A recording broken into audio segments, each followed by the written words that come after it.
এই দাঁড়া বলছি, দাঁড়া, এই হাতুড়িটা আমাকে দিয়ে দে। শালা উড়ে চলে গেলে আমিও চলে আসছি। এই চিন্টু, আজকে কিন্তু চান করি না। এই চিন্টু কে এলো রে? ও কে রে? আমাদের দিকে আসছে। এই নে চিন্টু বান্টু, এই হাতুড়িটা খেয়াল রাখিস, আমি এক্ষুনি আসছি। আরে এটা কি রে, দেখি তো। আরে আরে, এটা তো আমার হাতে আটকে গেছে। আরে এটা উঠছে না কেন? আরে এই দেখিস কিভাবে তুলতে হয়। আরে বাবা রে বাবা, এই হাতুড়িটাকে তুলতেই পারছি না। এই লেরকা, এই হাতুড়ি আমাকে দিয়ে দে। এই নে।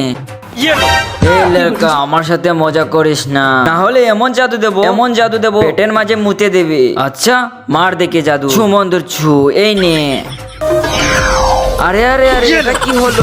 আরে ভাই, এটা সত্যি সত্যি জাদু জানে। এক কাজ করি, এই হাতুড়ি ওকে দিয়ে দে।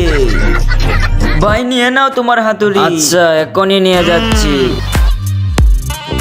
আরে এরপরে এমন কিছু হয়েছিল যেটা দেখলে আপনিও হাসতে হাসতে কড়াকড়ি খাবেন। তার আগে এই বক্সের ভিতরে পৃথিবীর সবচেয়ে সুন্দর একটি জিনিস আছে, সেটি দেখার জন্য ভিডিওতে লাইক করে চ্যানেলটিকে সাবস্ক্রাইব করে দাও। তাহলে আপনারা করে দিয়েছেন তো। এই দেখে আরে আমার পছন্দ ফেটে গেল।